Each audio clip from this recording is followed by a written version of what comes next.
Hello, hello, it's Irene in here. So, today, as I promised, we are going to begin with the Itch.io demos.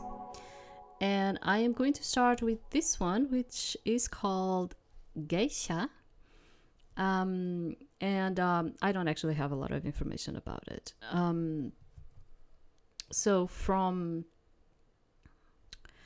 the page, it only says that it has a very sexy client who seems to have taken quite a liking to us. It apparently has 2 mini games, which I freaking hate when games have like mini games. It's going to take us about like 2 hours, I suppose. And the developer tells us, I should warn you that if you're looking for a visual novel with an 100% faithful representation of geishas, then I am sorry to say that this is probably not what you are looking for. Geisha is a romance visual novel, so the geisha element is something that helps me drive the romance in a more interesting way. Which means, unfortunately, I'm not aiming for an accurate portrayal of them, and I change certain aspects for the sake of the story. Regardless of that, I've tried to be as respectful as possible in how they are represented. So this is the first developer, this is the first VN, of this developer. So there's a lot of mistakes, want some constructive feedback. And that's basically what I have about this game. I was kind of drawn to it because I thought it looked very pretty.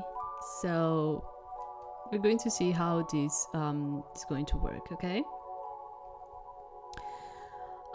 Let's start. So some aspects of this game might differ from the actual world of geishas for the sake of the story. I ask for you to not expect a 100% faithful representation of these artists. The characters are fictional and aren't based on real people. Disclaimer: the visual novel is intended for a 16+ audience as it contains vulgar language. Oh, Yakuza. Mentions of Yakuza, sensitive topics, death, harassment, etc., obsessive, questionable behavior. If you are underage, refrain from playing it. Thank you, and watching this stream too, please.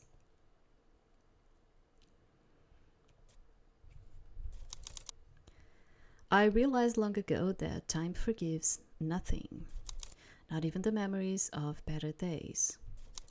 Not even those who need its mercy the most. I don't remember when I first came to that realization. Perhaps when, in an attempt to remember yesterday, there was a fog so thick veiling my memories that it was impossible to see through it. I'm scared. But I'm not scared of not remembering precisely. I'm scared of forgetting.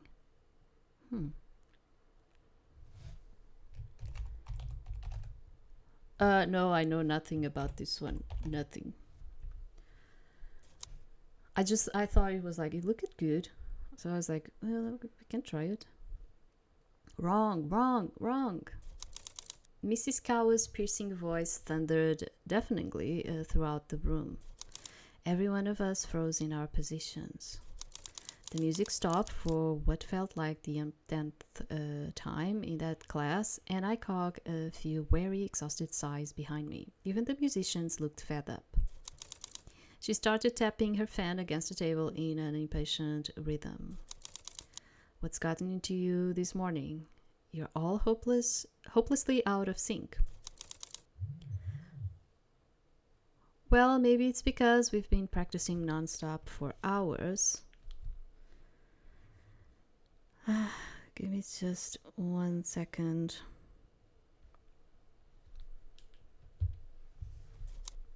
I was tempted to say, our dance teacher recently found out that there would soon be a banquet for high-ranking officials where we were hired, and since then, she hasn't let us catch a break. Although I suspect she's just using it as an excuse to take out her frustrations on us. My eyes hurt just watching you dance. You're all moving as though you were dancing on hot rocks. Her comment earned a few subtle eye rolls. Mrs. Cowell leaned back in her seat and pinned us with an icy stare. Do I really have to teach you the basic steps all over again? Fine, let's do it then. But I expect no mistake in this lesson, understood? So welcome to Mrs. Cowell's beginner dance lesson. Today you'll revisit the very basics of traditional dance, but be careful, you'll have to react quickly to her questions. Remember, use your logic. Good luck. Let's start with the most basic one in fan dancing. When your fan is closed, where should you hold it? Oh my god, this has a timer. Put it in front of your body. I'm not going to read. I'm going to try to be very fast because I don't think I have time. There was no way I didn't remember it. It was one of the first things she taught me when I began training as an apprentice years ago. I hope the other minigames are not going to be like this. I hate time limit things. Hate. Like, do not put me that. Especially, I'm going to tell you, especially because I am a non-native English speaker. Like, if you put me like things in English to read and I need to read it very fast because it's going to end up, right? Which part of your body should lead a turn? Your feet, your hips, your upper body. Good. Now all that's left is to put it into practice. What is the fan's purpose in dance? Okay. Yeah, the story. That's why you must remember that when you dance, the fan isn't just another object, it's an element of the story you are telling. It can represent something as delicate as a snowflake or a cherry blossom, or something as complex as the waves of the sea or the rain. How do you represent flirtation? Let me remember. Okay. Smile on cover half face at this one. Correct. There is nothing more attractive to a man than indirect flirting. The beginner lesson with Mrs. Cowell was concluded. Your result was magnificent. Oh, great. You've shown that you still mastered the basics of the skill. Mrs. Cowell is very pleased with your performance. Oh, great. Maybe I should just already save it or something. How do I save in here? I don't even know. Can I save it? Maybe I cannot. Oh, it's in there. Okay. So time passed in the blink of an eye with lesson after lesson. Please do not make me another questionnaire like that again. I don't want to. Before I could realize it, the end of the day was fast approaching. The sun was already hiding shyly among the buildings, and the sky turned an orange color with strokes of purple, giving it a majestic touch that reminded me of the color of amethysts. I turn a corner and the smooth, clean wood beneath my feet gives way to tatami that creaks with age, and the atmosphere becomes old and cramped. Of all the artists in this house, I'm the only one with a room far away from the others. It didn't bother me. If anything, many times I found comfort in the silence. But here comes the but. I suppose it's the kind of place you'll imagine when someone tells you about a haunted place filled with ghosts. Since nobody ever comes here and I have neither the time nor the motivation to clean it, over time it became a place that many new interns avoided. I even heard rumors that some girls coming home from work heard footsteps in this courtyard even when there was no one around. Luckily, I've never been superstitious about those things. As I approached my room, I began to make out a hunched figure in front of my door. And oh, how I wished it was a ghost.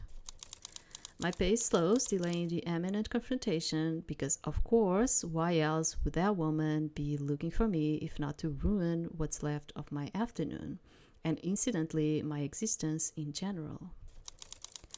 The sound of the old tatami creaking under my feet made her aware of my presence. Her intense black eyes pierced me like a metal bar in a blazing fire, burning me. That look was scarier than any ghost you might encounter in the halls at midnight. In fact, she was perfect ghost repellent if there were any ghosts left in these halls. Good evening, Mother. She returns my greeting with a curt nod as she approaches me. I came to let you know that tonight you have a meeting with a client, the usual one. It wasn't even necessary for her to say who the client was.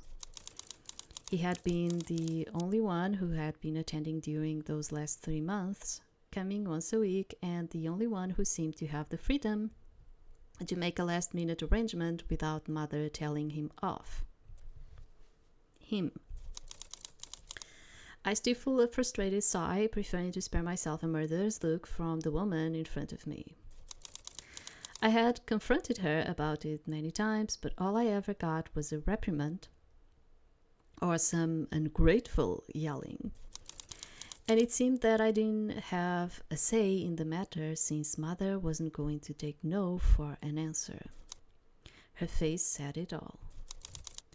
Not at least as long as it's a request from him, anyway. To be honest, it seemed like Mother was kissing the very ground he walked on. And for her to treat someone like that, well, there must have been a lot of money changing hands behind the scenes.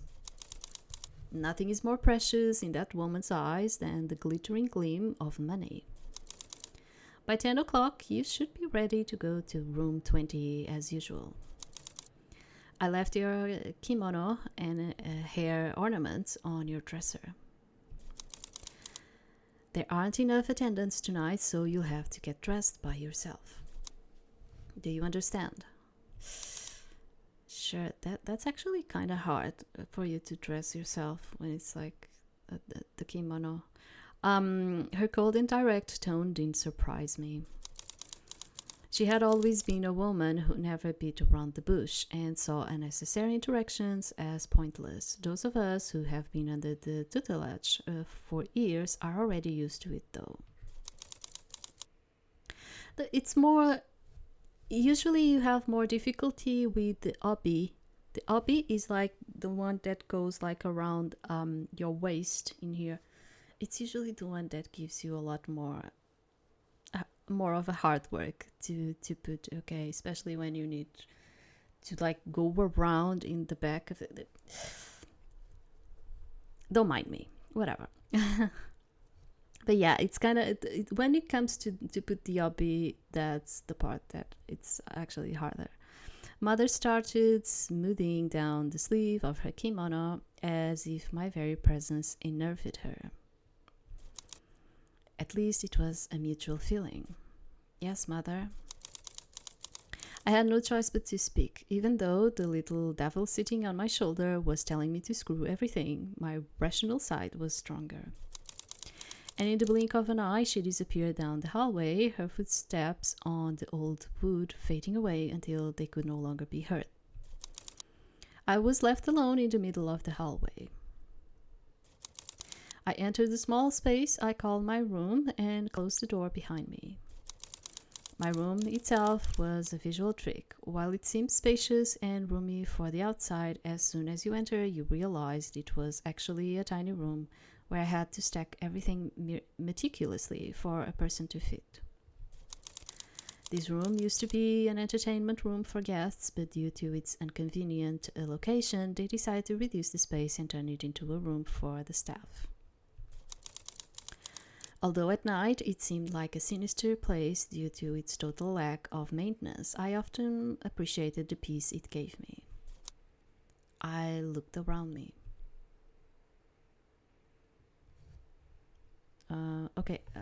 Do I need to click? Maybe I do. Okay. A box full of children's storybooks that my sister sent me a week ago. According to her, it's to remember our childhood. And now they are in the middle of the room, taking up space that I could use. My choice of clothes was, to say the least, quite poor. These are clothes I wear when I'm not wearing my usual attire. Sweatshirts, sweatpants, shirts, sweaters, all to ensure comfort after spending the day trapped in an uncomfortable kimono. All in rather dull colors. In my defense, my room didn't give me the luxury of making my closet any bigger. Well, if that coat rack could be considered a closet. My accounting book and some invoices were scattered carelessly across the table. Months ago, I would have avoided even looking at the checkboxes in the spreadsheet, scared of seeing numbers in threatening red. But interestingly, I have been dealing with this last month quite well, and I think it's because my luck. I won a contest that I swore I never entered, where I didn't have to pay the electricity bill for an entire year. Then my landlord considerably reduced the rent. When I asked him, he said it was simply because he considered me a good tenant. It was strange, since shortly before that, whenever I walked past him, he always looked at me like he hated me with his guts. Yes, something's going on here. Maybe people change opinions that fast. I don't know. It's a kimono that a pretty loyal client named Geisha gave me some time ago. It was the first gift I received after I started being a geisha, so I still have it on display here. Although I haven't seen him in a while, could something have happened to him? Or maybe he was no longer that interested in me. I forget that thought as quickly as it came. Do you want to start the preparation? Oh, because I clicked no, I haven't finished. Let me just see in here. Bamboo paper. Sometimes I use it to practice my handwriting, but most of the time it ends up in silly doodles, so now it is in a corner abandoned.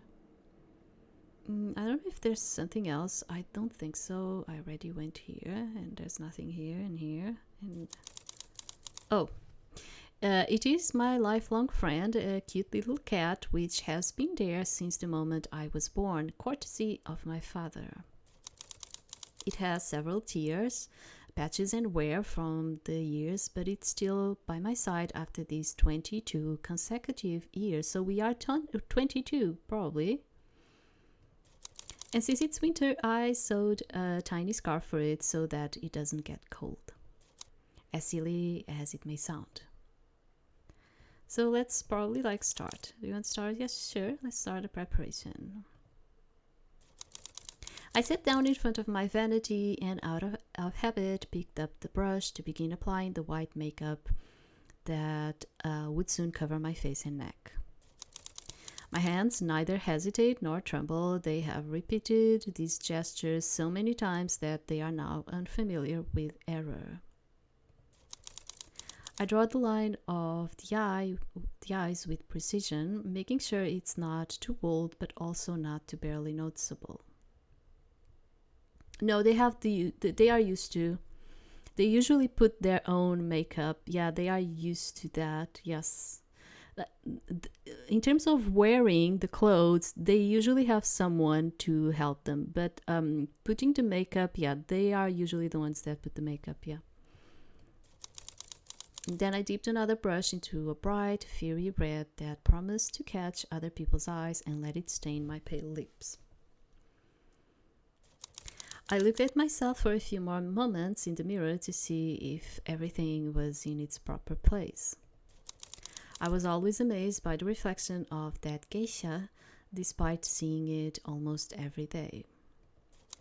Sometimes I would even forget that it was nothing more than another mask of mine. As I stepped outside, I saw the waning moon hanging in the sky alongside her daughters, the stars, watching my every move. The silent atmosphere that surrounded me transformed me into a contrast of laughter, the sound of the shamisen, and even loud conversations.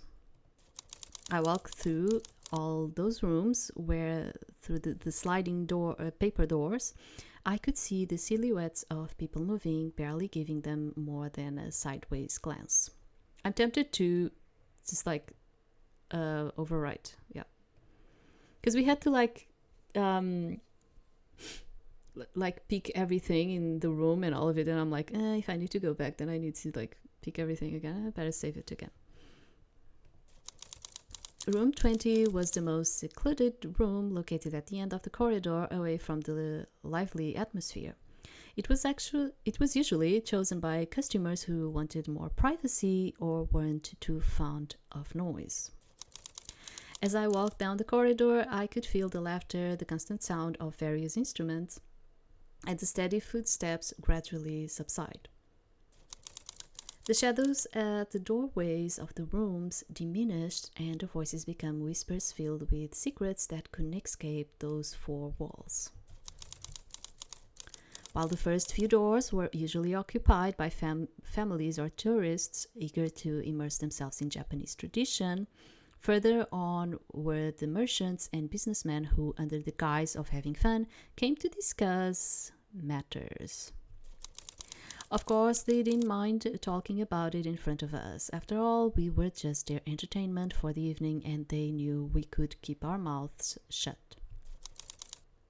I stopped in front of the door to room 20 and knocked gently. He was somewhat peculiar, and I still didn't know if that was a good thing or a bad thing. I'll encounter all sorts of customers by these years. Customers who, after a few drops of sake, would start doing disgusting jokes, indifferent customers who were almost impossible to entertain, or even better, those customers whose eccentricities surpassed any fiction. They all had something in common. They were as easy to read as a children's book. But he was another story. I wouldn't say like he was another history. I would say like he was another story, but yeah, they put like history. A very complicated story. I don't know. Do you think like history fits in there? I think it's more like story. But I can understand this. I can understand why they put it history. It has to do with the way you write it. Yeah. There was no light coming from inside. And I wondered if he had even arrived. Before I could do anything, a voice cut through the silence. Come in. Soft as silk, but cold as a summer night. I opened the door slowly. The first thing I noticed upon stepping inside was a thick caramel resin scent that quickly enveloped me in an almost suffocating embrace, one I was already quite used to by then. And then, there he was. He was sitting on the tatami in a relaxed pose so that his yukata carelessly fell off one shoulder, with the light from outside casting a flattering glow on him. I dared to inspect him a little, taking advantage of the fact that he wasn't looking at me. His eyes were closed, and between his fingers rested what was the source of the smell, a bright red pipe from which a grayish smoke emerged. The large tattoo of a dragon that rested on his chest seemed to be following me with those round eyes. I almost stepped back when I found myself surprised by a pair of blue eyes. Are you going to stand there staring all day? I didn't know I was the entertainment tonight. I feel the heat quickly spreading from my ears to my cheeks, and inwardly I almost thanked the white makeup I was wearing. What I couldn't help was looking away. His eyes were making me nervous. Excuse me, sir, it wasn't my intention. It was totally your intention. Shut up. At my response, he closes his eyes again while taking a puff from the pipe. Oh no, what a shame. And here I was making an extra effort today to try to impress you. I guess I'll have to try harder next time. Here we go with that dry sarcasm of his. If it weren't for the fact that by that point I already knew how to deal with him, I would have blushed like the first time he made one of those ironic comments to me.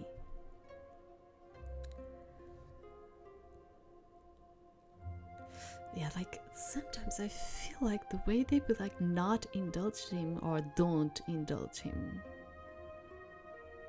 Let's play along with him. I don't know. Then I have to emphasize that you've done an excellent job in that regard. He seemed to process my words in his head as if he hadn't quite fully understood them. And then I saw how his lips twitched subtly. Oh, I'll have to thank you for your kind words.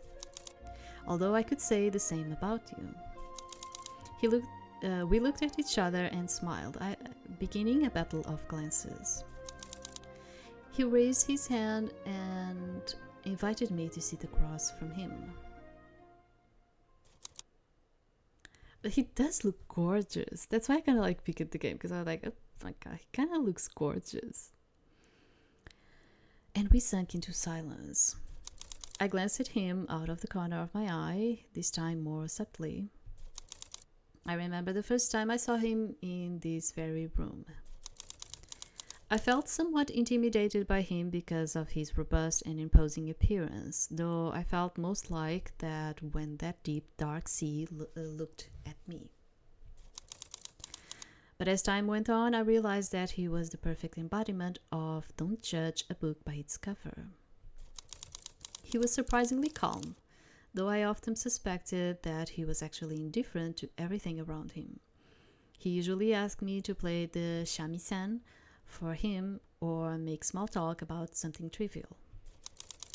What he was most enthusiastic about talking was art.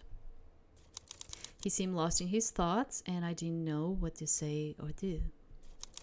Sometimes I prefer him to be that kind of bossy client who orders you around. Everything would be easier instead of trying to guess what he wants. I told you I want you to call me by my name. For weeks he has been insisting that I call him by his name for some reason. I've never gotten used to calling my clients by their names. Well, in the first place, no client had ever asked me to. Most of them liked it how sir sounded to them. It made them feel more important, bigger in the room, I suppose. But again, this man was a strange exception in all the aspects.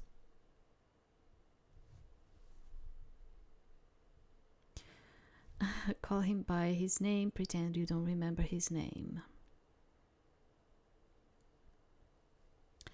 The thing is, I don't know what type of person does he want us to be.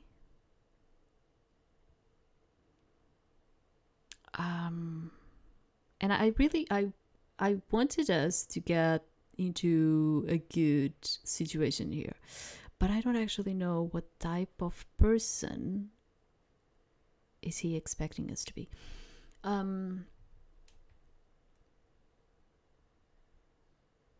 Pretend you don't remember his name.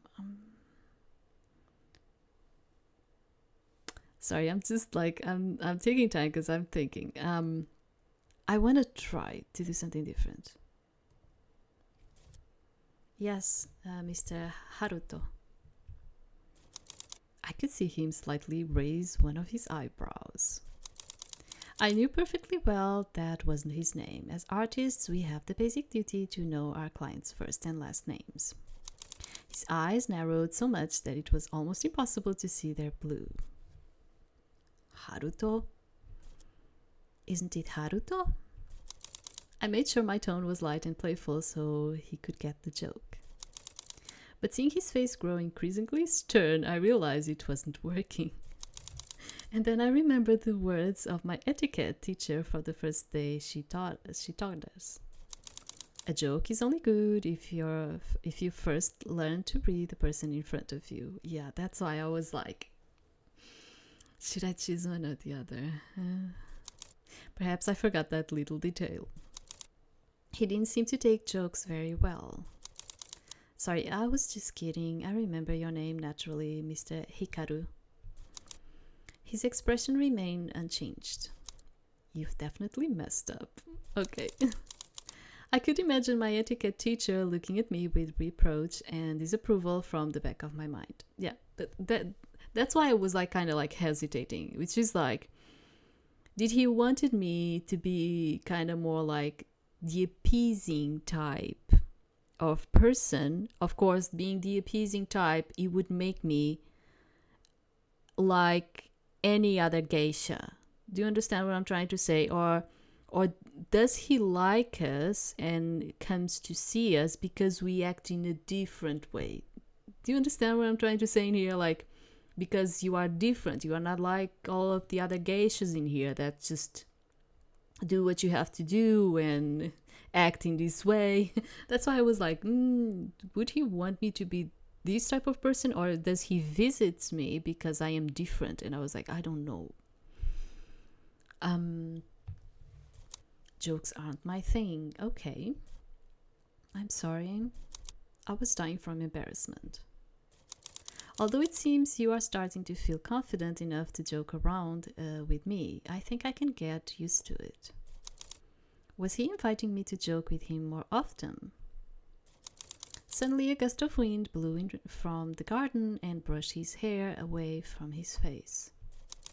That's when I noticed the weariness in his eyes and the deep dark circles beneath them, as if the last thing he'd done in the past few days was sleep. It wasn't the first time I'd seen him that tired.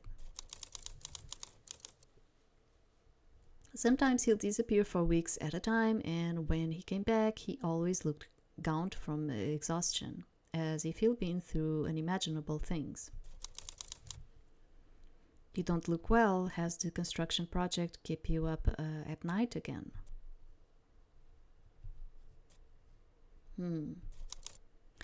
He massaged the bridge of his nose. Since Will met, he barely shared any details about his life, but I knew he ran a construction company and was almost always traveling between Shibuya and Shinjuku.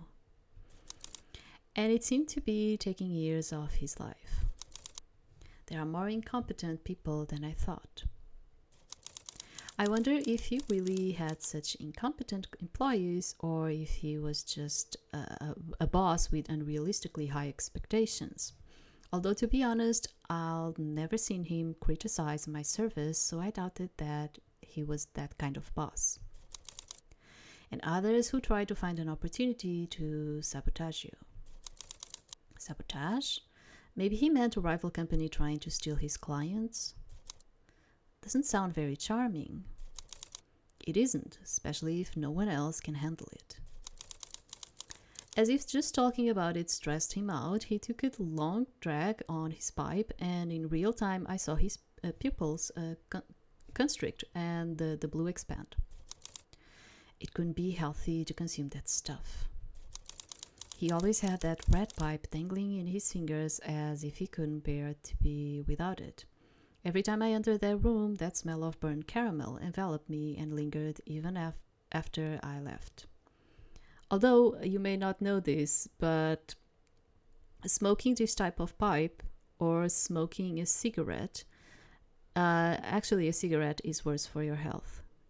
You probably didn't know about this, but yeah, it's even worse, a cigarette, than these types of pipes. They are both bad. Okay, they are both bad.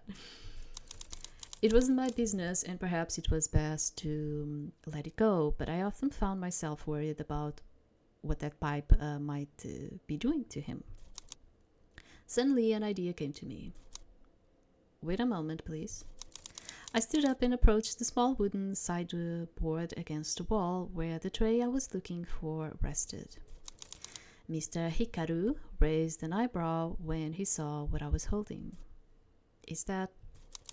I don't think that in all the time we've known each other, you yet to witness a tea ceremony performed by me. I placed the bowl in front of him. Would you like to try it, Mr. Hikaru? It has very good effects. At the comment, he slowly lowered his pipe from his lips. If a cup of that green liquid were enough to solve my problems, I wouldn't be here. He didn't say no.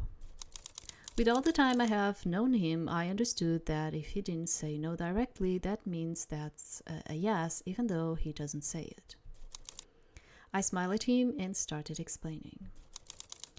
Matcha has an intense flavor, but it calms the body without numbing the mind. So when I'm tired after a long day at work, I turn to it. It's a good companion, really. Maybe it will do you good. My hidden tone was clear. It's better than that thing you have in your hands.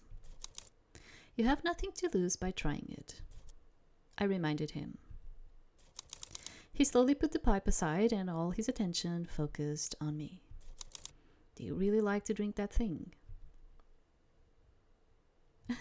Not really. I do.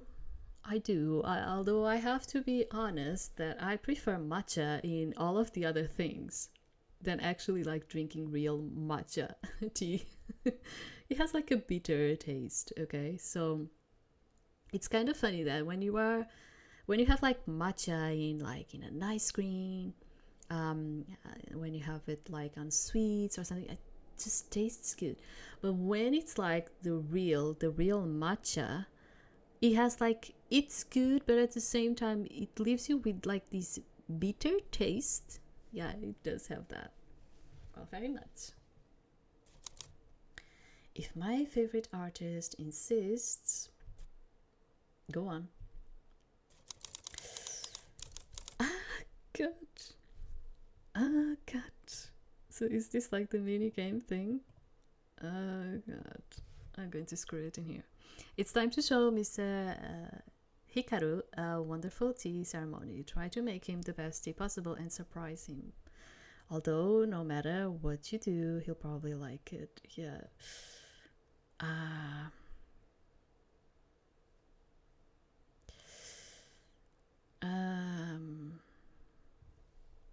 I don't remember.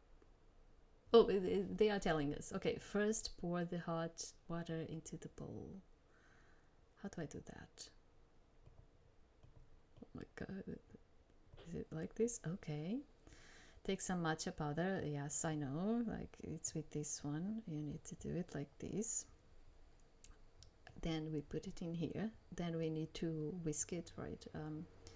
Take the whisk from the holder and whisk the matcha carefully until the surface turns into a fine whitish foam. Yes.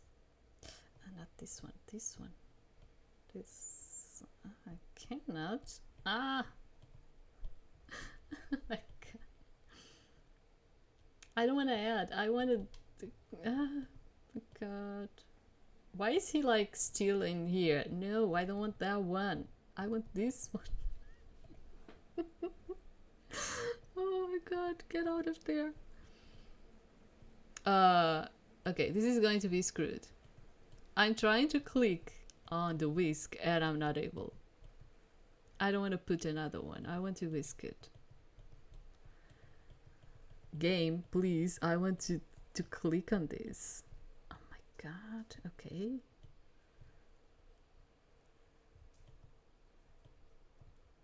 I don't think we need another one. Oh, okay.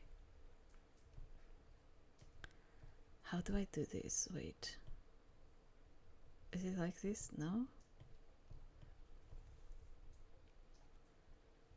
Take the whisk from it, click, and whisk the water. Yeah, but how do I do that? In here? No? Oh, God. No.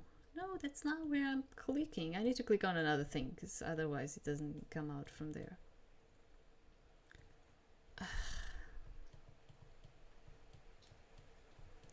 I swear to God, it's not me. It's not. I am clicking on that thing and he keeps clicking on other things. I need to click on another. Okay.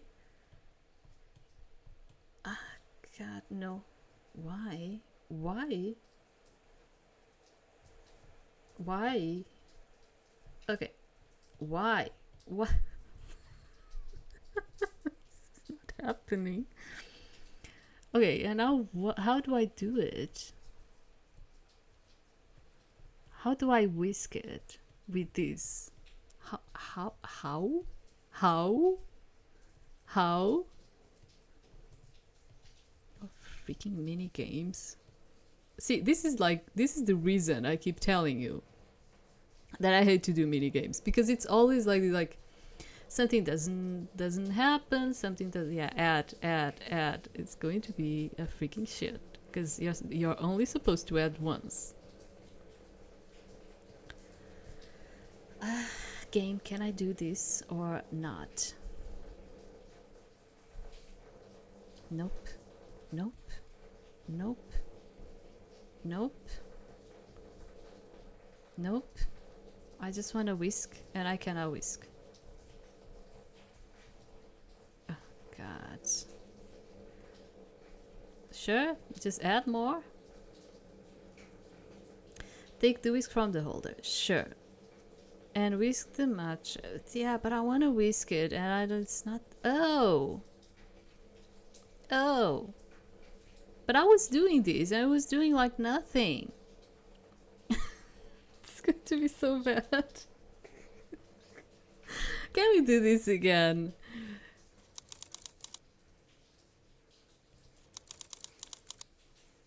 Oh my god, wait. There's no loading, right? Because this is just a saving thing.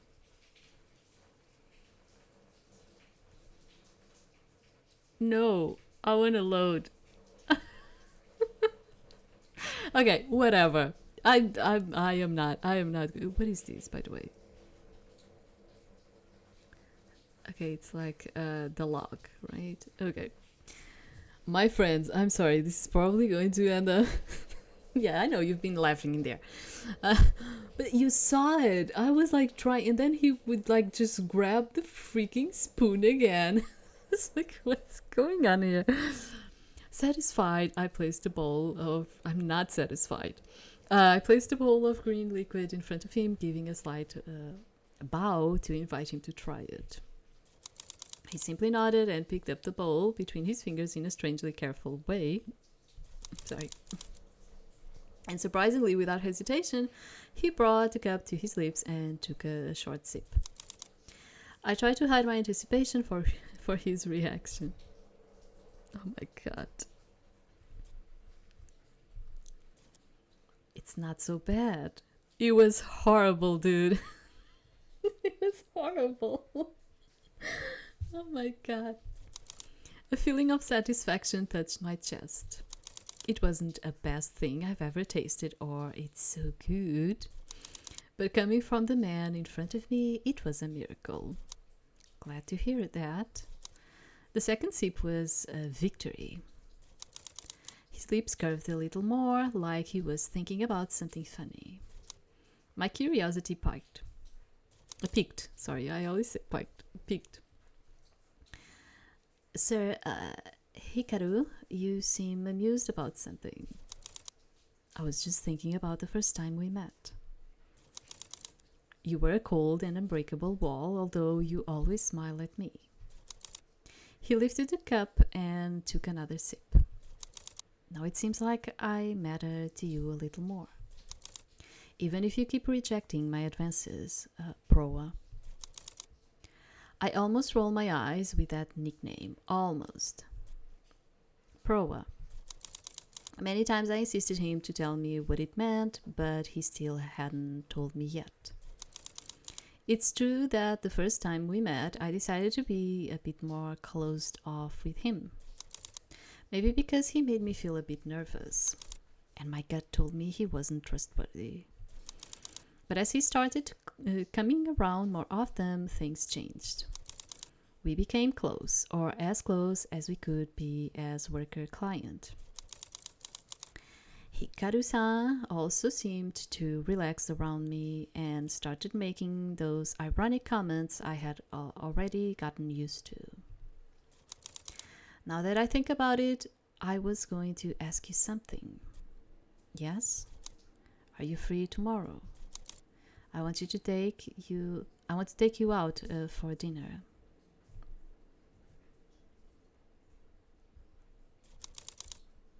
I carefully closed the door behind me and sighed with relief. The night had gone smoothly. We stayed talking a little longer, and before I knew it, it was almost midnight. I then stared at my intertwined hands for a few moments. Dinner, huh? At first I was reluctant about it, but I didn't know if it was because of his surprised insistence or because, in a way, he inspired confidence in me after these long months of getting to know each other. Either way, tomorrow I would see him again, and I didn't know if I liked the idea or not. The lights in the other rooms had already been turned off, so I was walking tentatively down the dark hallway. Yeah, I probably should just save it again. Although, although I don't think I can load it. Unless from like the main menu, I don't think you can load it again. My steps began to slow as a lanky figure approached from the other side. It was a very familiar blond man with a large burn adorning the entire left side on his face, his characteristic playful smile, and those feline eyes that seemed to follow you everywhere. Dog. What kind of name was that? What kind of name was that? Was, in his own words, Mr. Hikaru's right-hand man, and he was always seen by his side. Okay. Yeah, sometimes you can notice the sentences are not very good. They were a funny contrast of yin and yang. While Mr. Hikaru was rather indifferent and reserved, Dog had a joyful and extroverted personality that was contagious to everyone around him. I gave him a slight nod, and he returned it with an exaggerated bow that made me laugh. Good evening, miss. How did it go with the boss? Smooth. It was nice to talk to Mr. Hikaru. Silence. He looked at me in a strange way. I looked back. Who would have thought that Hikaru and nice would be in the same sentence? Okay. Did you say anything? Not at all. I'm glad you had a pleasant evening. I was going to pick up the boss to take him home. You are his chauffeur, too. What can I say? It's tough being mostly talented in everything. He wiped away a non-existent tear from his cheek. But then I looked at him. Dog seemed much easier to approach than Mr. Hikaru, and also more willing to talk. Perhaps I could ask him some questions I've been having. Is this like those choices that you can like choose all of them, or is it just one of them? About the comment that Hikaru made about tomorrow's dinner, about Hikaru, about him. About Hikaru. I know I'm probably not the best person to ask this, but tonight he looked so tired, worse than usual, and it really worried me. Is everything okay? Ah, about that. Dog laughed somewhat nervously as he fiddled with the tiny hearing in his ear. He's totally fine, it's just that work has been keeping him busy. And his father. You see, as he's the only heir of the Kuroya family, his father has a lot of expectations placed on his shoulders. Kuroiwa. Sorry, I was like trying to read it. The boss is a highly capable individual, both academically and mentally, but sometimes that burden is more than he can bear. He has distanced himself from many people. He has sacrificed a lot just to keep that title named heir. It sounds awful. It is, even for people like me who see it from a second perspective.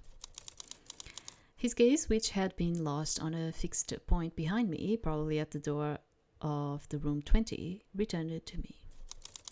But you know, he likes this place. When he locks himself in that room, he completely relaxes from the outside world. And a large part of that is thanks to you. His expression turned serious, leaving behind his usual flamboyant personality. I want to thank you for that. He seems much more cheerful since he met you. I hope you can continue doing him that favor. I didn't know Doc could make that kind of expression. And what he just said, he sounded sincere.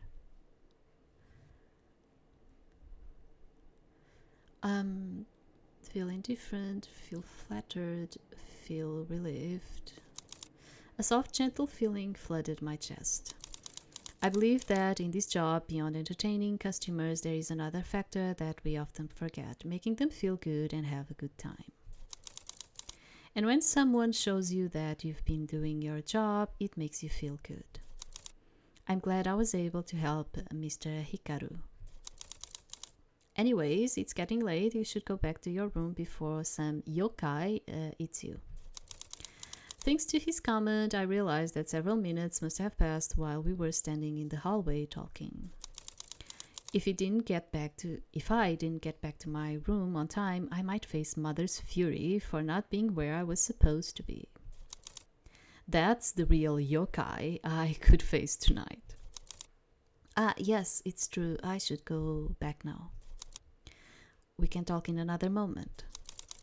And if you catch me in a good mood, maybe one day I can tell you about that time the boss almost got locked in a pachinko parlor and the security guard mistook him for a thief and almost arrested him. Wait, that really happened? He winked at me as if we shared an intimate secret. In a moment of indulgence, and because nobody was watching me, I rolled my eyes. Good night, dog. Make sure no yokai eats you either. Good night, lady. The blonde man watched her walk away until the darkness of night swallowed her. He sighed as he swayed on the spot. It seems that Hiki is good at keeping up appearances if he managed to deceive her into thinking he was a nice person. Just imagining it sent a shiver down his spine, like a cat that been splashed with water. Although I wonder how long this charade will last, and how she would react. Dog stopped in front of room 20 and without knocking, opened the door.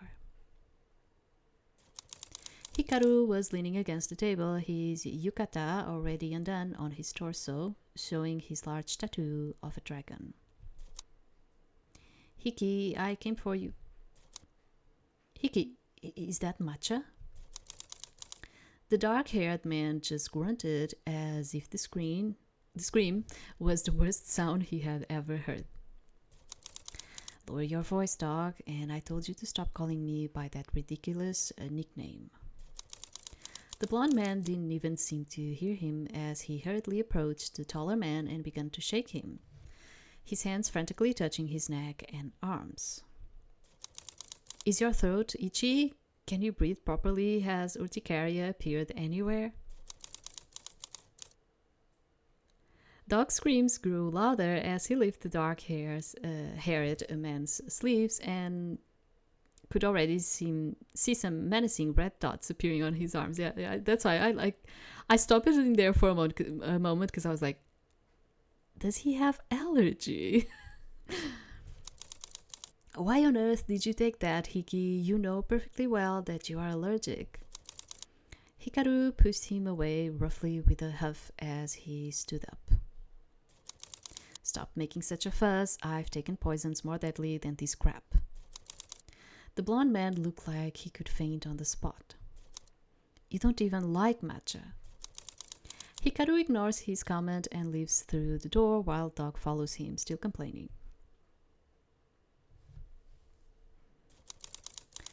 What truly matters isn't the memories themselves, but the people who live within them. They are the ones who make those memories priceless. Those were the words my older sister said when I told her about my realization. I guess she was right. One day you'll forget the streets of your childhood, the smell of that old shop around the corner of your house, the park you used to play.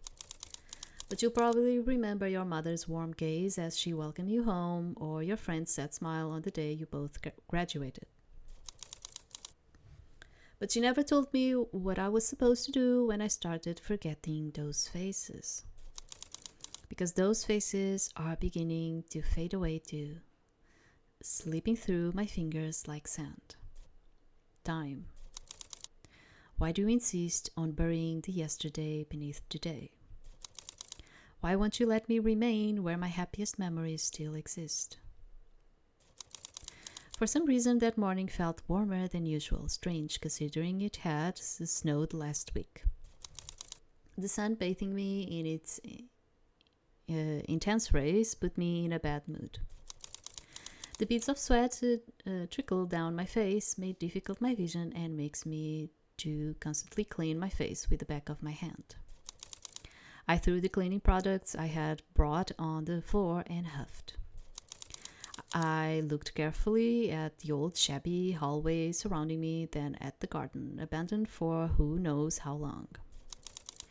I crouched down and ran a finger across the tatami, and just as I had suspected, a thick layer of dust clung to my fingertip.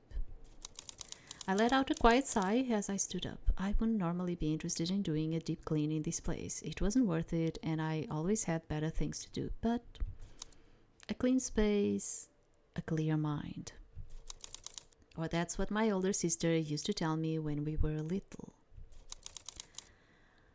Although I'm starting to suspect she only said that to make me clean my room. Probably. But cleaning wouldn't hurt. Maybe it will even help me relax, something I've needed these past few weeks after tons of work and classes. Out of habit, I smoothed down my worn-out blouse, riddled with holes. Its once bright blue that captivated me when I brought it had faded into a dull gray. How was that even possible? I made sure to put on the most worn-out clothes I owned before I started cleaning. Although, come to think of it, most of my everyday clothes weren't much better off anyway. I rolled up my blouse sleeves past my elbows and tied around my waist an apron that I found buried in the back of my room. If there are really some evil spirits here, as everyone says, I hope it's ready to be driven out. Before anything else, I made sure to dust every corner of the hallway. I ran the duster through the cobweb-filled corners, sending tiny spiders scurrying off in every direction. Every pillar, every tatami mat, and even the door got the same treatment until there wasn't a trace of dust left. A grayish pile of dirt quickly formed beside me. How on earth could one place accumulate so much dirt? By the time I finished, I was bent over with my hands on my knees, trying to catch my breath. I looked at my surroundings again, and although it wasn't spotless, it already looked far more presentable than it had when I started. At least now it resembled a place where a person actually lived in. Suddenly my gaze lands on the garden. Another day I should also cut the weeds and... Are those footprints? I got a little closer, and that's when I realized they actually were footprints. They weren't mine because the footprints were slightly bigger than my feet. A shiver ran down my back. But who could have come here? I doubt that the girls would come. They are afraid of this area. Could it have been the gardener? I took a few steps back and grabbed the cloth. Yes, it must be the gardener. Even though something told me that it wasn't. I looked one last time at those footprints that led nowhere. No, Irina, you are overthinking it. I dipped the cloth into a bucket of water before wringing it out thoroughly. Then I ran the cloth over the tatami, revealing the light brown color that had been hidden beneath years of dirt. As I ran the cloth across the floor and that brownness peeked out more and more, a feeling of satisfaction filled my chest, or perhaps more like fulfillment. I slowly made my way down the corridor, pushing the damp cloth along the tatami in long, deliberate strokes. When I reached the end, I turned it around and retraced my steps. At some point, I became so focused on following the lines of the tatami and cleaning them as thoroughly as I could that I completely lost track of my surroundings. So absorbed that I hadn't noticed that someone was watching me. It wasn't until my gaze landed on a pair of feet that I realized I wasn't alone. I slowly raised my head. And then I locked eyes with a familiar pair of jet black eyes that were staring at me. Mother. Why was she here? But then I noticed something. The eyes that usually held nothing but contempt for everyone were now wide open, like she was horrified by what she was seeing. What do you think you're doing? Her voice came out in a threat, almost a whisper. Her question, but especially her tone, confused me. I am cleaning? Mother's face had gone as white as a sheet as I let out the words. I got up from the floor and shook the dirt stuck to my pants. Eventually my eyes moved past her. And it was in that moment that I saw the two figures standing just behind her. Although I had no idea how I hadn't noticed them sooner, considering they towered nearly 2 heads taller than Mother. The person on the right leaned slightly to the side, poking its head out from behind Mother. It was Doc. When he saw me, he smiled, making his brown eyes turn into crescent and waved at me so enthusiastically that I couldn't help but think of a little boy. His smile was full of amusement. And we are just wearing our rags and all of it. Wait. If he was here, then that means that the other presence is... I slowly turned my head at the other person. Hikaru-san. Oh my god, he looks so good. He looks better, I would say. To say I couldn't believe my eyes would be an understatement. For a moment I even wondered if it was the same man I had been seeing those last nights. He looked quite different, to say at least. His normally unruly, almost fluffy hair had been tamed with a smooth, subtle straightening. The strands of hair that usually fell over his face had been brushed back, leaving his eyes fully exposed. He wore with innate confidence an all-black suit that hugged his body like a second skin, very different from the loose yukata that he always wore.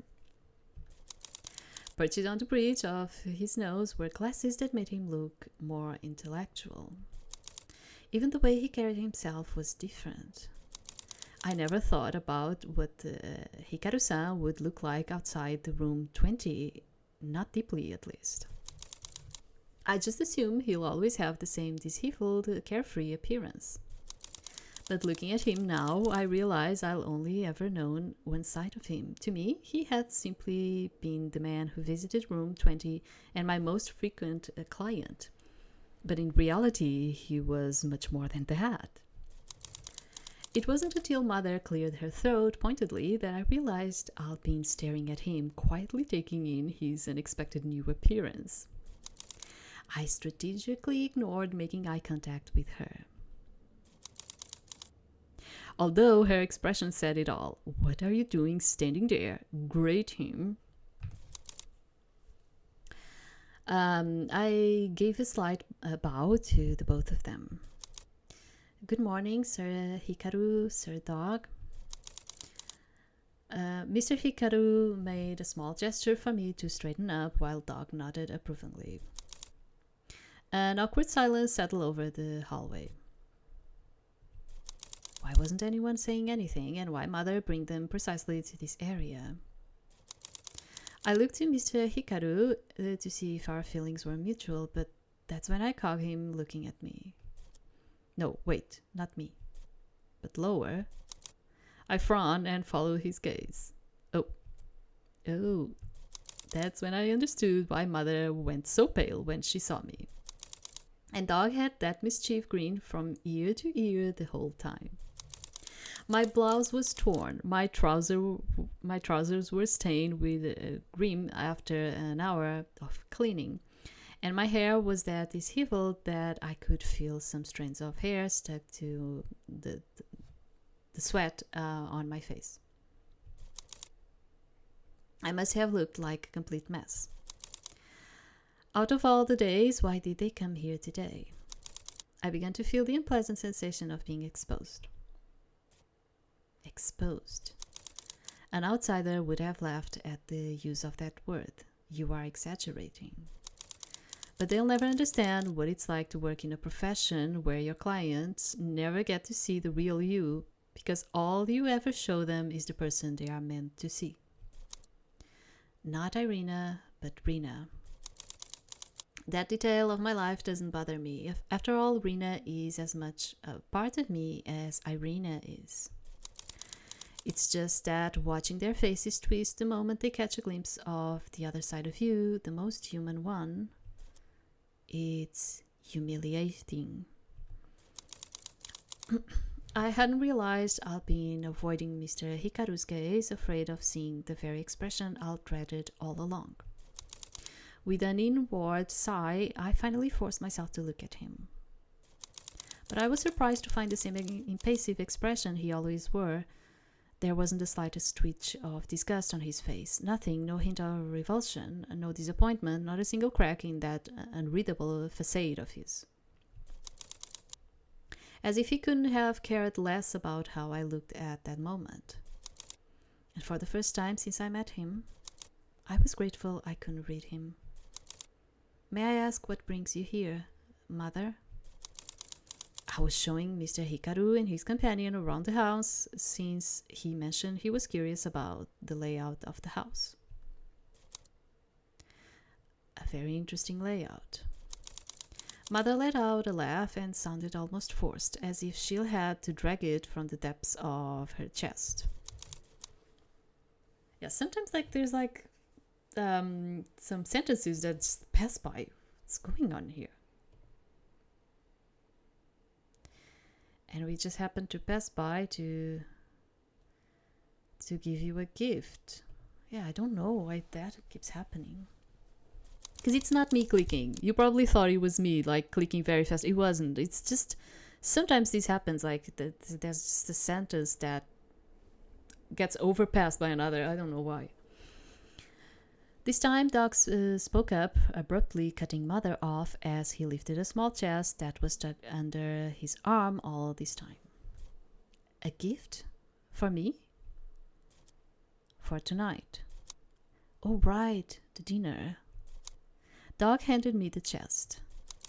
The chest? Handed me the chest? Okay. Or the box. Handed me the chest. Feels like a treasure chest. The weight sunk into my arms far faster than I expected.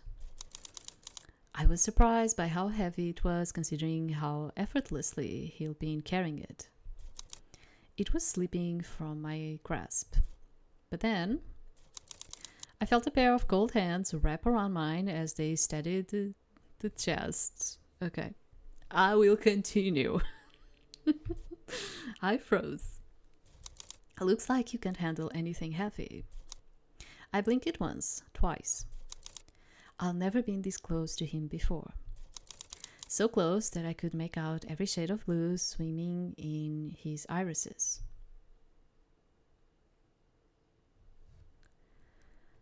Let me just stay still. I stood still, completely still, still as a statue. But this would not actually be the type of action that a Japanese person would do. They would just feel embarrassed. They would just pull away. They would just feel embarrassed. Okay, yeah. I stood still, completely still, still as a statue. My senses were sharper than ever. I could feel the roughness of his hands brushing against mine. I could catch his scent, a blend of lemon and medicinal herbs, probably lingering from the pipe he never seemed to part with. I could even feel the gentle pressure of his fingers around my hands. You seem tense. His voice was soft as silk, yet deep enough to resonate in my chest.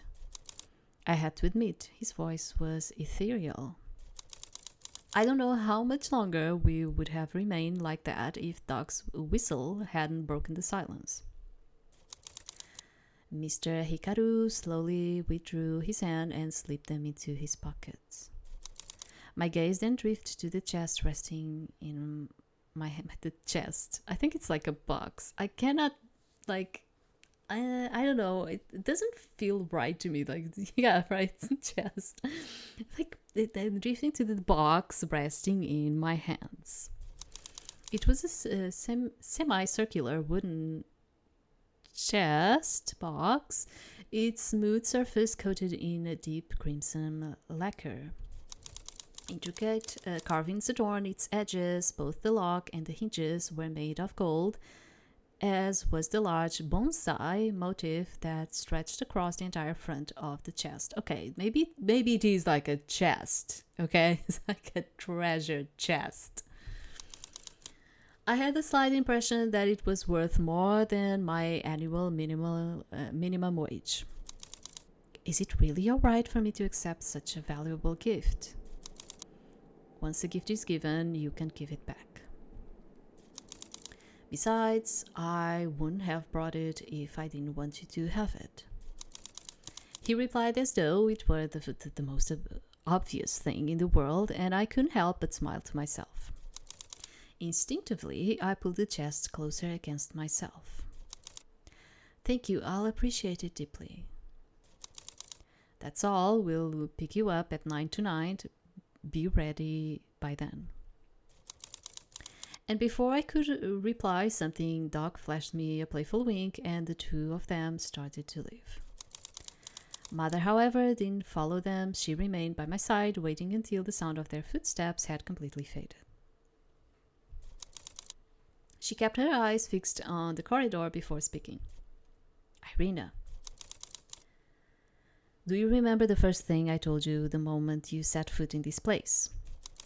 Of course I remember. You never miss an opportunity to remind me. Don't become attached to them. She nodded curtly. Mother, for some reason, looked more serious in that moment. Out of the corner of my eye, I noticed her gripping her cane so tightly that her knuckles had turned white. Was she angry? Mother, if you are worried that I'm getting too close to Mr. Hikaru, you don't have to be. I haven't grown attached to him. She gave me a humorless chuckle. Really? Because that's certainly not the impression I got. I noticed you didn't pull your hands away from his and how you were looking at him. I know every one of you like the back of my hand, and I've been around far longer than that tree in your courtyard. You won't fool this old woman. She sighed, annoyed. There are some clients you should never grow curious about and less attached to. Mr. Kuroya is one of them.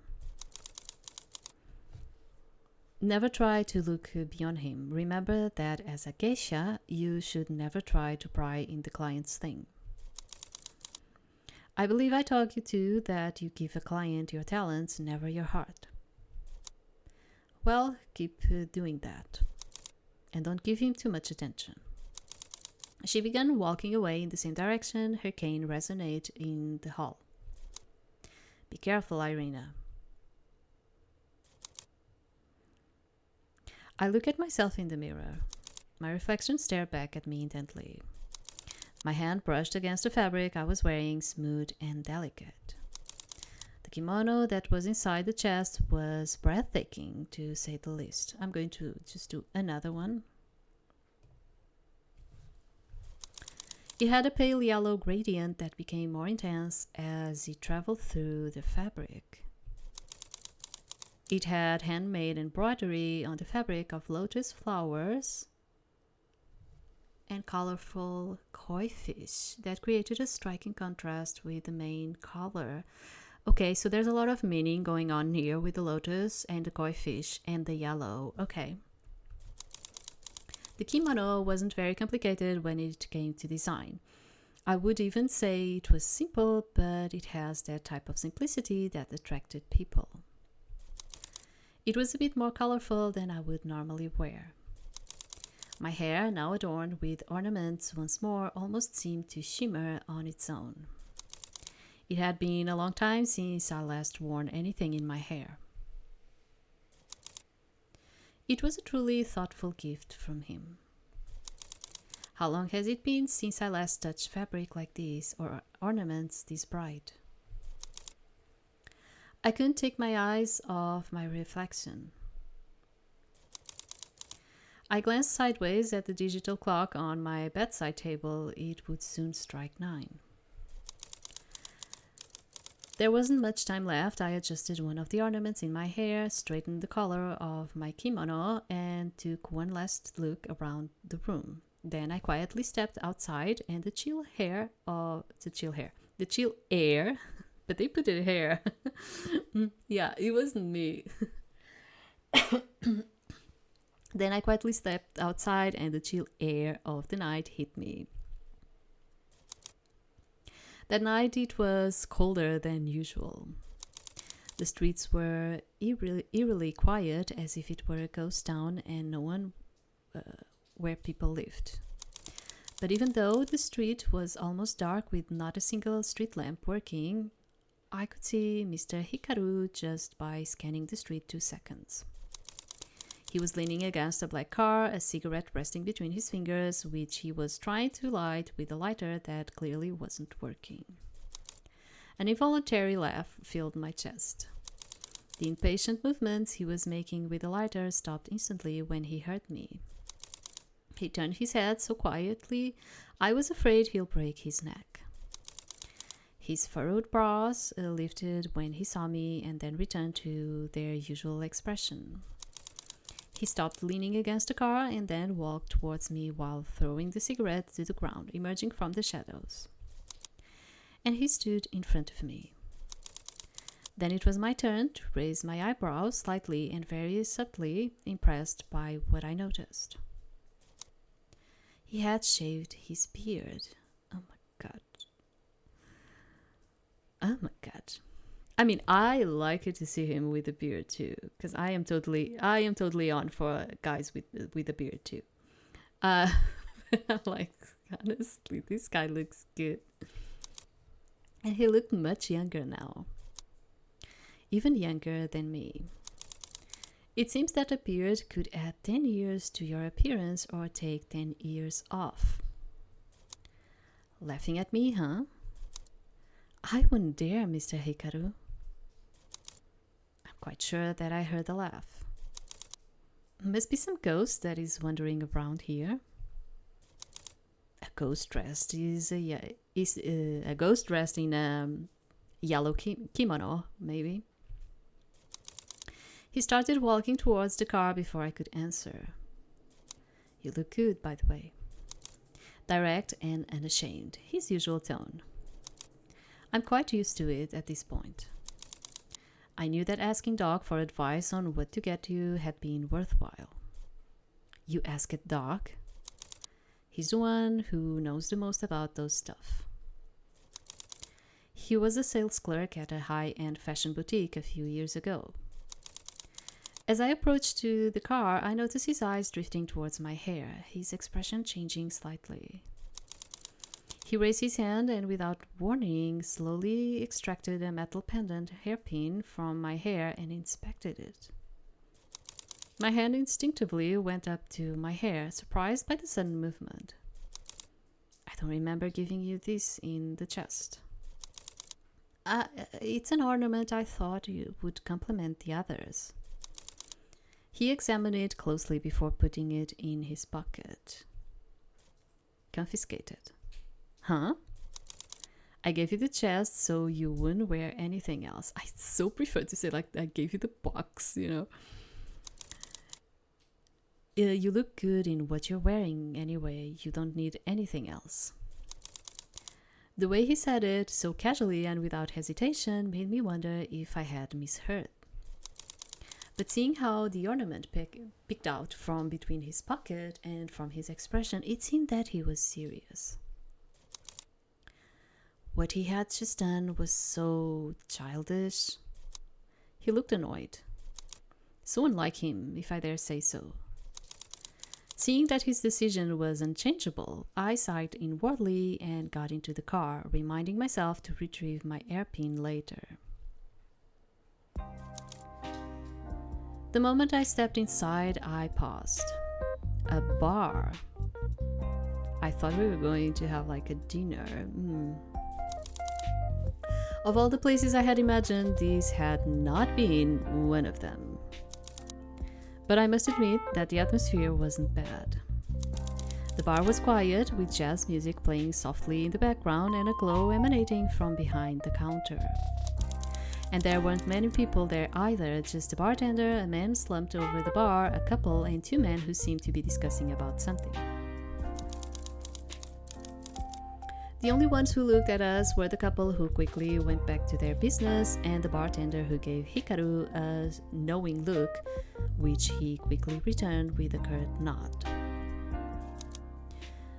Choose where you want to sit. I would prefer it if you choose. I don't care. If he insists. I looked around the place. The table beside the couple was near the stage where jazz was playing from the speaker. Although sitting at the bar didn't sound so bad either, there were good lighting. I should choose sit beside a couple, sit at the bar.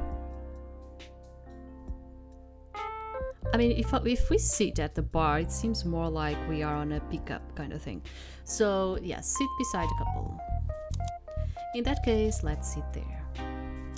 He looked at the spot I was pointing to, which was the closest to the stage. And then, without saying anything, he came closer and pushed the chair back slightly so I could sit down. The couple that was eating stopped for a moment to glance at him. Look at him with surprise. You truly are a gentleman. Or just sit.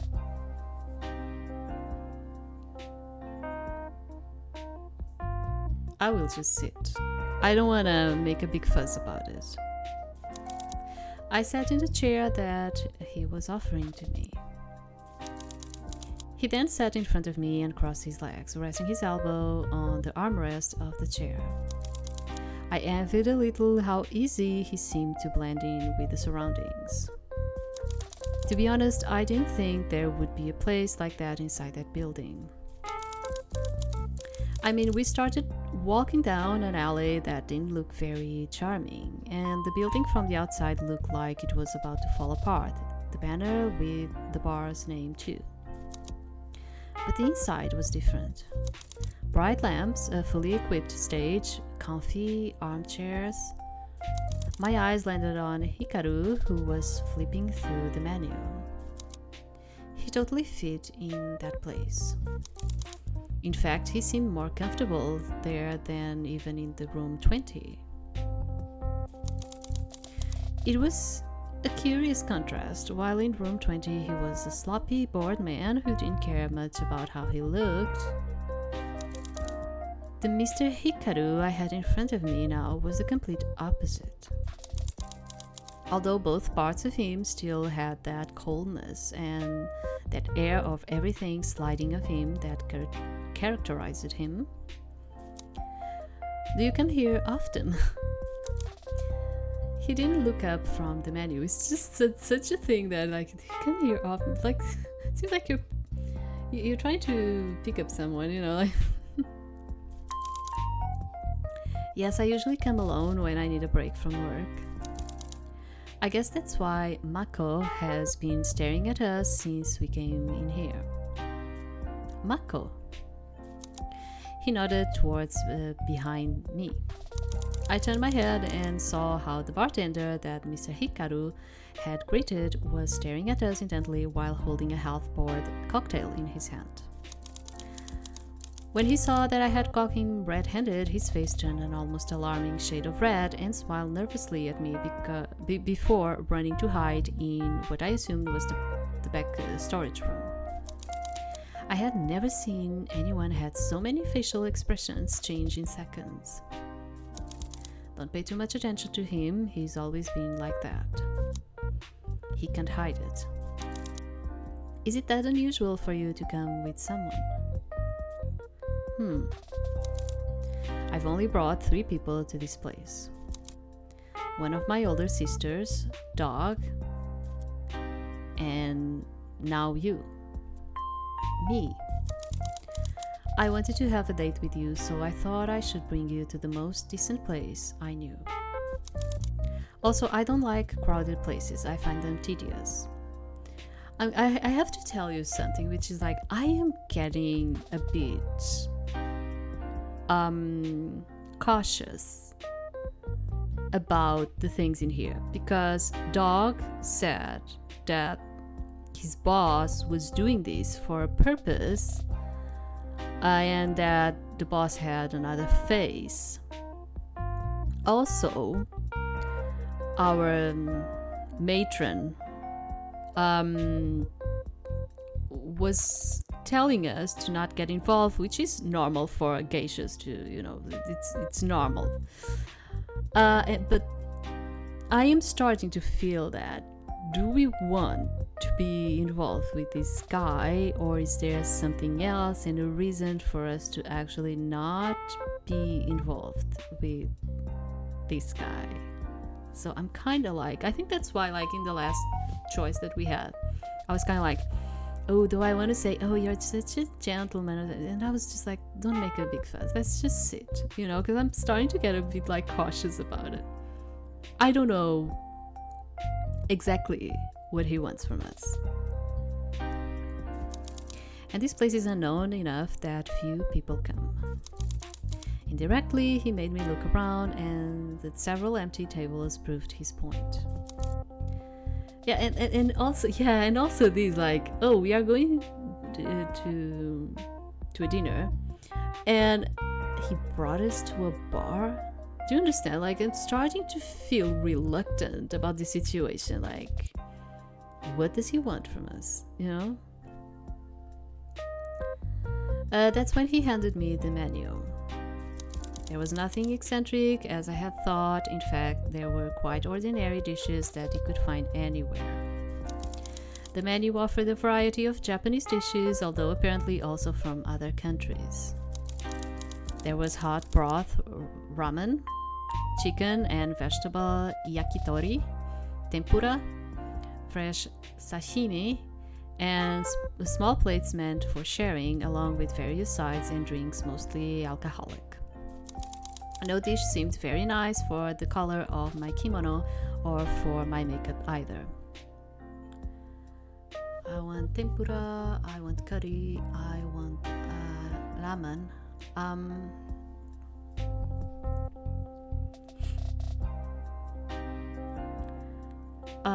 Let's go with tempura.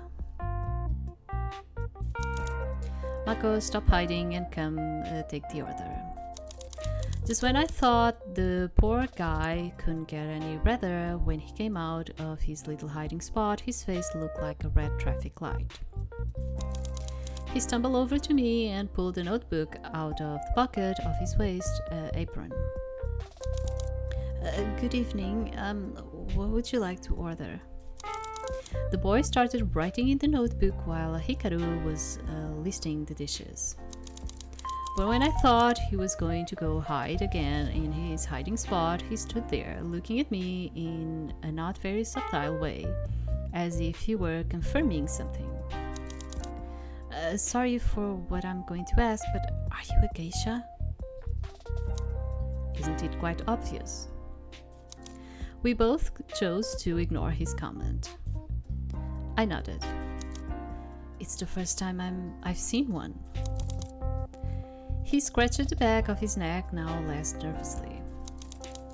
I have seen some geisha in some cultural magazines, but it's the first time that I see one in person.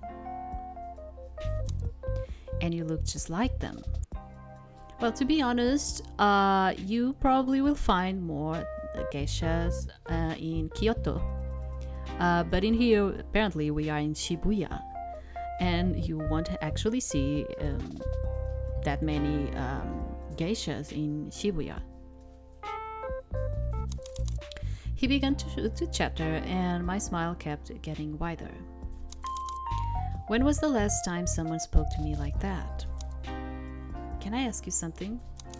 Before I could say yes or no, he started talking. Is that your real skin? I stretched out my hands to him so that he could see the answer himself. I almost saw Hikaru rolling his eyes. Oh, so it's makeup. And how long did it take you to become a geisha? Oh my god, it's the past again. About 4 years. It's a tough path, and that's a long time. With every question, he started getting a little closer to me. Excitement flashed in his eyes like stars. And how many hours a day do you have to... Mako. Mr. Hikaru's voice cut him off like a dagger through his words. But unlike how it had sounded all night, it had a sharper edge. It wasn't the usual tone he used. Mako froze. Sorry, I got carried away. His expression changed to one of embarrassment as he realized he was invading my personal space, and he quickly stepped back 3 paces. I'll bring you the food as fast as possible. Thanks for answering my questions, miss. I'm not going to give him my name. Tell him your stage name. Rina. Call me Rina, please. Mako nodded pleasantly and went to the kitchen. I was more used to people addressing me by my stage name, especially at work. You both seem close, Mr. Hikaru. We're not. We just happen to run into each other some nights at this bar. He leaned back a bit more in his chair, uncrossing his legs and interlacing his fingers, looking somewhat wary. He's just like my sister. I raised my eyebrows, unable to help it. Just like your sister? You mean he's my nephew? Oh. The difference in their attitudes had made me rule out any possibility of relation between them. We don't look alike at all, do we? No, actually you don't. I've been told that several times. I hardly look like anyone in my family. His lips tightened slightly, and the tapping he was doing on the armrest stopped. Except that they say the one I resemble the most is my father. From his expression, something tells me he doesn't like being compared to him. But yes, it's quite curious considering that my nephew and I are only 5 years apart. Wait, what? Only 5 years difference? But Mako seems very young. Surprised? Well, I'm not as old as you think I am. He ran his hand through his hair to push back some of the strands that were starting to fall across his face. Mako has 19, you guess now. My mind started working quickly. 24? You know how to do basic math. I ignore his mocking comment. He was almost the same age as me. Yeah, because we were like 22, right? I think it was like that. It was something I didn't expect. I don't know, from his usual appearance, I took it for granted that he was a man in his 30s or maybe in his 40s who took very good care of himself. But now looking at him more intently, I realized that it is true that he looked more my age. I guess it was the way he acted that made him look older. Or maybe because those few gray hairs sticking out of his head. I can see what you are looking at. You could be more subtle, Proa. I quickly looked away when I realized that he noticed I was looking at his hair. I bet. But seeing that Mr. Hikaru was engaged in the conversation, I had to take advantage and try to keep him going. When you have the chance to try to understand that book you've been trying to grasp, you take it. So talk about his last trip. What is this? Talk about a painting that he mentioned. Yeah, I mean, he likes art, right? I don't know what this is. What is this supposed to mean?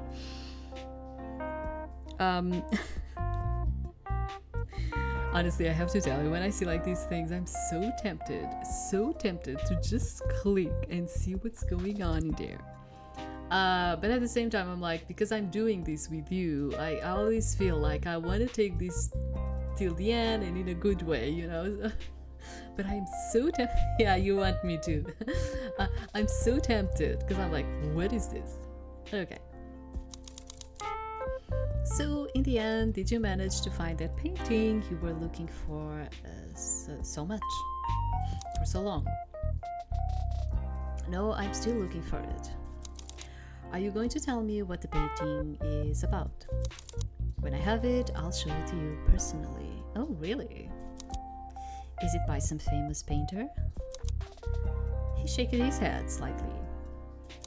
It's a work by a little-known painter. His work barely survived the time, and as far as I know, only a few pieces remain in private collections that I haven't been able to find yet. He mainly painted during the interwar period and had a very particular way of using light. He also had a habit of hiding small details in the shadows, objects, figures, things you wouldn't notice unless you knew where to look. And there it was, the small cult that was always hidden in him. It was a side that I found adorable. The way he talked about something that was obviously his passion. Art, cinema, culture. He had such extensive knowledge in each of those areas that it was hard to keep up even for a geisha with vast knowledge. He sighed. I've been searching for about 10 months. You are very tenacious. Art is the only pleasure in my life that I refuse to give up. He looked at me in the eyes. I just need that painting to complete my little collection. Now I'm curious about your collection. Someday I'll show you. It's my pride.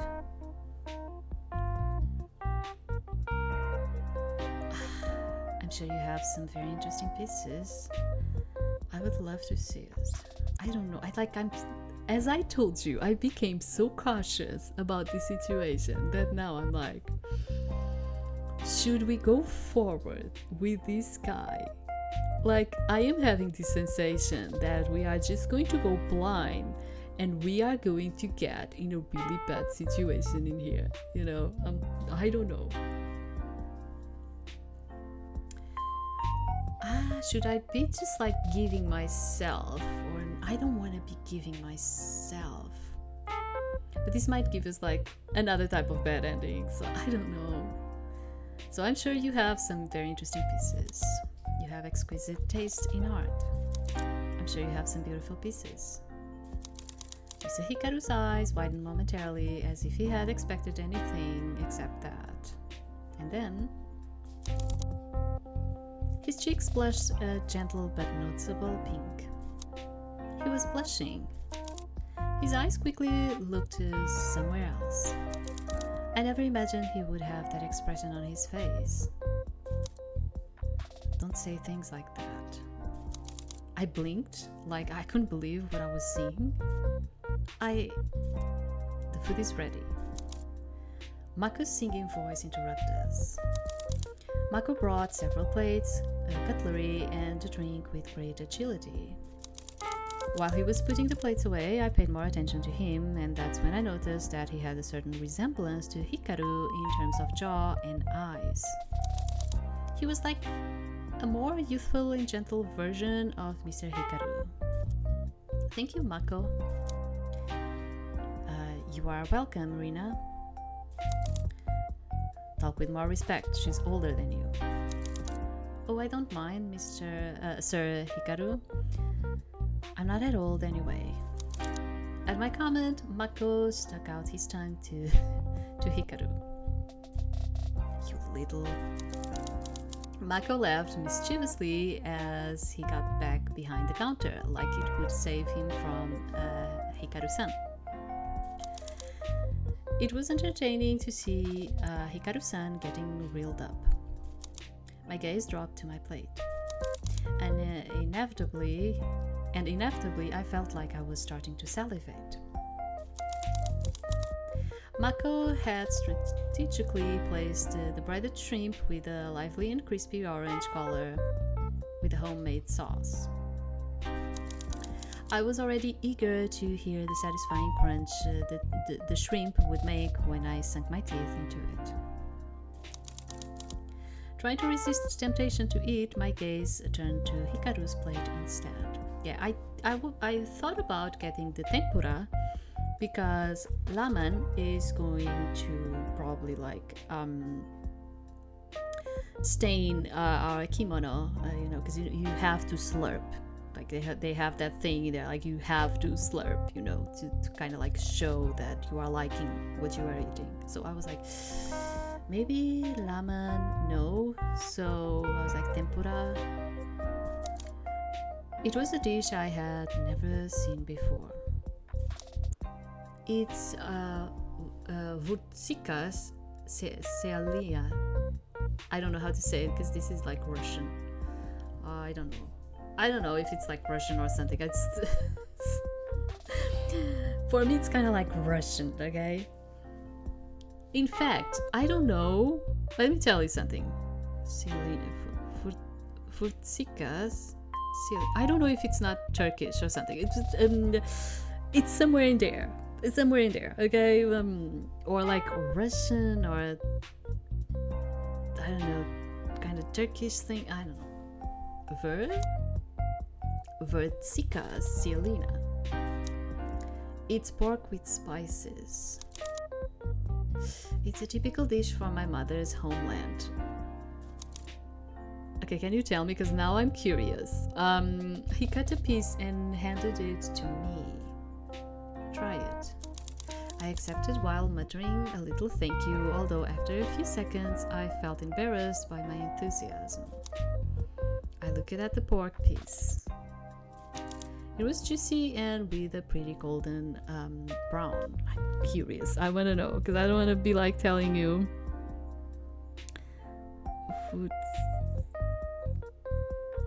What was his name?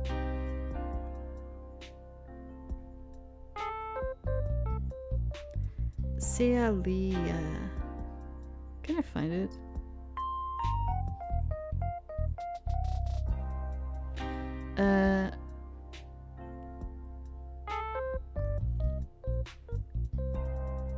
Oh, but it says in here that it actually might be some Chinese. Yeah, apparently it might actually be Chinese. I don't know. It's not telling me because I don't think I'm writing it in the right way. I don't know. It just says that it's a traditional mix of Chinese spices. I don't know. Maybe he'll tell us. It was juicy and with a pretty golden brown. I took a bite. And then an explosion of flavors burst in my mouth. The pork and sour taste of the pickle made a smooth and delicious mix. But then came the burn. It was light at first, brushing my tongue, caressing it. But it started to intensify in my throat after swallowing it. The gentle flavor from before was replaced by flames. The heat increased and I felt my eyes start to water from the spiciness. Hikaru-san looked at me with one eyebrow raised. You don't seem very tolerant to spice. I started coughing lightly. How could it be this spicy? Or was I really that intolerant to spicy food? Yeah, but I saw in there that it has like 5 types of spices mixed together. So yeah, it's probably very, very spicy. I reached out my hand for the water. Hikaru, water please. Mr. Hikaru, who was about to give me the glass of water, stopped. I blinked, confused. You called me Hikaru? Yes. He pulled back his hand, keeping me from reaching the water. I like it when you call me without the mister in front. Yeah, I noticed. I was reading it and I noticed that she called him without the honorific. But what? He smiled mockingly. I'll give you the water if you call me that from now on. But how could he be so childish? Was he teasing me? I tried to stay calm, although between the burning feeling that made heat run through my whole body and the uncomfortable kimono, it was difficult. Yes, Hikaru. Hikaru smiled, satisfied, like a damn yokai. Maybe the yokai that Doc mentioned last night was him, and then handed me the water. I took a long sip, and the water felt like heaven. Like I had crossed the Sansu River and came back. He rested his elbow on the table and watched me amused. If I had known that for a little bit of spice you could stop calling me sir, I would have done it much earlier. He was definitely mocking me. Almost the rest of the night went by normally. After eating, we drank a little sake and I realized that he had an extraordinary tolerance. Thanks to my father, he said. As time went by, more relaxed and loose words came out of my mouth without me realizing it. Sometimes I would even joke too much or say something that would make my etiquette teacher faint. It got to a point where I even forgot I was on a date with a client. I didn't know if it was because of the bar's atmosphere or Hikaru, who seemed to have loosened up a bit more too. The two of us had fallen silent after a surprising long conversation about the history of the sake. I'm going to do another because I want to keep saving. We were both enjoying the melodic jazz in the background. Although, well, I wasn't sure if Hikaru was really enjoying it considering he had the same expression as always. He could be the type of person who would drive any chef crazy if he decided to be a food critic. But the moment of peace was interrupted by some voices. I turned my head slightly. It was the couple at the next table, and they seemed to be having an argument that was escalating. I've told you it's not what you think. Then what is it? Is this? The man pointed accusingly at the phone screen he was holding. I don't have to explain everything I do to you. That would have been before, but after what you did, do you expect me to just trust you? The girl pressed her lips together, her eyes full of helplessness. And for a moment our gazes met. She quickly averted her eyes. I don't want to argue here. No, let's sort it out here and now. The boy's tone kept getting louder. The girl seemed increasingly uncomfortable. Please lower your voice, we're in a public place. Don't tell me what to do, or are you afraid they'll see who you are? He slammed the table in rage, making the girl flinch in her seat. I stood up almost on impulse, but Hikaru grabbed my wrist. What are you going to do? I looked at him almost incredulously at his question. Intervene? Why are we intervening? What? It's none of your business. I also think so, yeah. Can't you see the girl is getting scared? I don't know if she's getting scared. Like sometimes, look, sometimes a couple has like an argument going on, okay? That doesn't mean that you need to go there and do something and like, okay? Sometimes it's like that. I don't see it. They are just arguing, right? It's normal between couples. I'm kinda like thinking like you, dude. Yeah, sure. I was left speechless. I looked back at the girl, although she seemed to be trying to stay strong. Her watering eyes betrayed her. And then I looked at Hikaru again. In his gaze, I didn't see malice or fear of getting involved in someone else's business. I think it's okay for you to intervene when you are actually seeing that things are escalating in a way that, like, oh, they are just like, beating each other or something like that, like, but otherwise, like, yeah, couples, they do get into some arguments, okay? That's normal. Instead, there was confusion. Confusion as if he didn't understand why I was so upset about something that wasn't of our concern. As if he couldn't understand it.